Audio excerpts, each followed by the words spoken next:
くだらずです。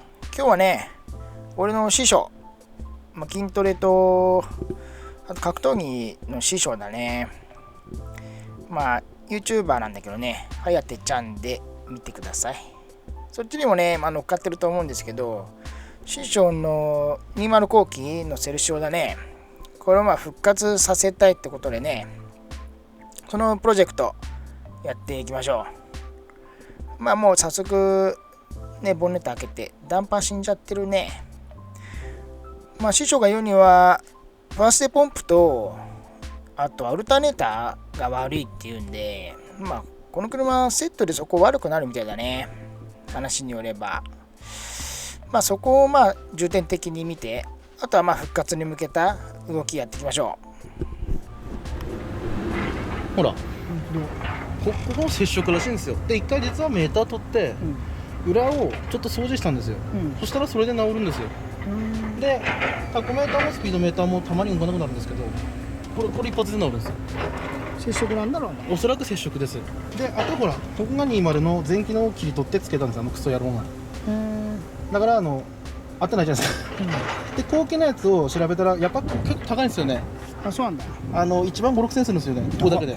で、高いんで、ちょっとそこは後からでも俺でも一人でガボッとつけれるんで、ここは後回しでいいと思って。なんで、まずは動くようにしなきゃいけないんで。刺すはね。はい。で、とりあえずエンジンかかってエアサスが動きましたから、ご覧の通りですね、エアサスが調子悪いような気がします。これがサスコンのせいなのか、そもそものエアサスが悪いのかはちょっとまだ判断できない。左はめっちゃ上がってる。で、右がね、いろいろ見てるんですけどね、とりあえずこのパワーステポンプ、オルタネーター、あと見た感じエンジンかけた時に煙が上がってたんで、多分タペットカバーのパッキンがちょっと割れてんのかな。そっからオイル垂れて、で液マニでオイルが燃えてるって感じかな。なのでタペットカバーのパッキンも変えましょうって感じかな。1日目は様子見っていうかね、どういう状況なのか確認しながら、あれが変えよう、あれを超えようっていうね、買うものをね、決めていってる感じです。でね、タイヤがぺったんこだったんで、空気入れようと思ってね、発電機とコンプレッサー持ってきたんだけどね、発電機が動きませんでした。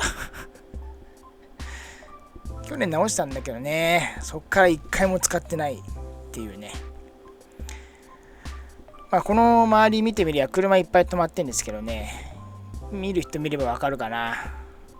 とある人の駐車場です。有名なね、人の駐車場なんだけどね。まだナンバーも取ってないんで、作業自体がここでやることになるんですよ。で、砂利なんで、ジャッキアップもしたくないなと思って、ちょっと怖いんでね。だから全部上から作業するようになると思います。で、一生懸命ね、今ね、コンプレッサー直してんだけどね、なりませんでした。タンクがね、サビだらけ。いやー、直しても一回も使わねえとダメだね。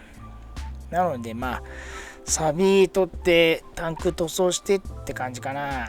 その動画もね、今度撮ろうかなと思って。で空気が入ってなかったから無理やりパーツクリーナーでエンジンかけてね、空気だけ入れました。こうやって1日目は過ぎました。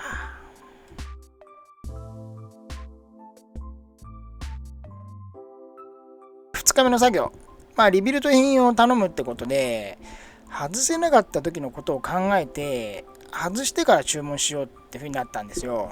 なのでね、バースデーポンプとオルタネーター取っちゃいます。でエアサスは生きててね、この間1日目エンジンかけた時に、車高は全上がりしたんですけど、やっぱりフロントだけ抜けちゃってましたね。乗らなきゃ抜けるよね。でもまだエアサス自体は生きてるんでね、まだ変えなくてもいいかな。ちょっともったいないもんね。でね、エアクリ外してきます。でね、このインテークチャンバーも一緒に外れるんでね、これもどんどんとね、目に見えるものは外していきましょう。でまあポンプに不圧のラインやら、あとはブローバイのラインやら、このエアクリとかインテークにね刺さってるんで、それもね取りながらやりましょう。師匠のパワー強すぎんだよな。車揺れてっからまあこの人パワーすごいですわ。すごい。なのでね、作業スペースに彼の腕は入りません。ちょっとねスロットルボディにススが溜まってたな、やっぱり。まあこれもね泡々で洗ってあげればいいんじゃねえかな、最後。でね、ボンネットの中多分ね、ネズミいるね。ネズミいた形跡があるね。糞やら何やらあったから、ここの駐車場マスターの車大丈夫かなと思ってちょっと心配です。あんなに車あんのに。でね、V ベルト外します。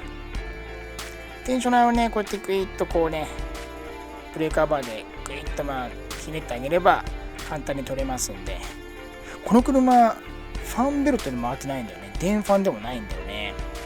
結果的にラジエーター外すんですけど、なんて言うんだろう、ファンフィールドオイルでね回してんの。初めて見たと思って。こういう車もあるんですね。いろんな車やっていくといろいろ勉強になります。でここから先はね超必死。もうね隙間に手は入らないし、もうほんと大変でした。もうね動画撮ってる暇なしでね、ここまで進んでるけどね、ここまで 2,3 時間かかってますからすげえ大変だった。本来はねジャッキアップするらしいんだけどね、砂利だからやだなと思って、でラジエーターもね外しちゃって、でこうやっとね取れた。やっと取れた。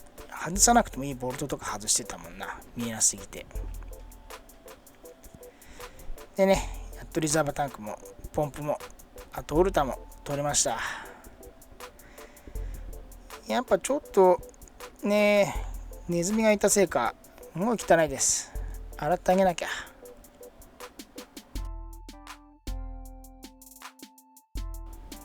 でラジエーター外した時にマウント1個なくなってて、でね下に落ちてんじゃねって言ってね彼押してんですわすごくね、ここアスファルトじゃないからね、砂利だからね。しかも雑草とか超周りに生い茂ってんだよ。これ押すんだからさ、まあすげえっすわ。砂利だよここ。なんだこれ。やぶだよ、しかも後ろ。うまいな。すげえ。も大丈夫ですか。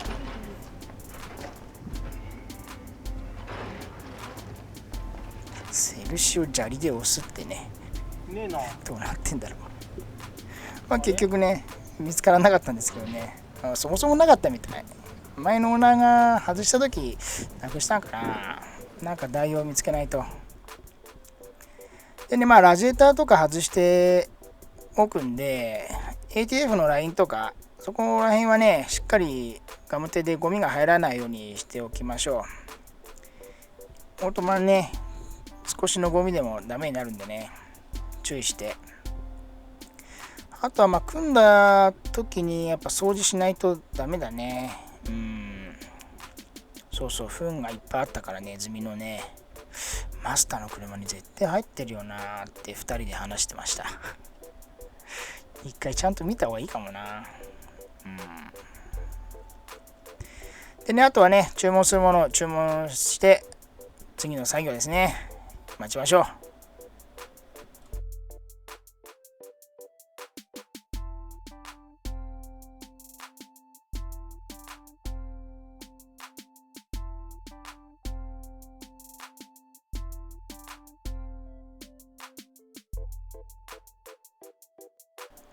で今日はやっぱ外すの大変でした。分かってればね簡単だったんでしょうけど、あとねジャッキアップしてればねやっぱりね下から外すみたい。砂利だったんでジャッキアップしたくないなと思ったのもあったんで上から全部外したんですけどね、いや大変でした。一回取っちゃえばね組む時は結構楽だと思うんでね、その時また詳しくね取れなかったものとかねそういうところをちょっと取りながら師匠と2人でね組んでいきたいと思います。師匠もねこれから20後期治ればねカーライフ始まると思いますんでね、やっぱり自分でこう直していくと車に対する愛着っていうのはものすごい深いものになるんでね、いろいろ一緒にねいじってまた動画上げたりねツーリング行けたらなって思ってます。次はね組む動画なんと思います。皆さん楽しみにしておいてください。でねはやてちゃんの動画もよろしくお願いします。なんかねはやてちゃんの方がね登録者数多いけどね、こっちでも師匠でしたわ。ということでね、本日もご視聴ありがとうございました。よろしかったらグッドボタン、チャンネル登録よろしくお願いします。はやてちゃんのね動画もリンク貼っておきますんでね、興味ある方はぜひ見てください。ありがとうございました。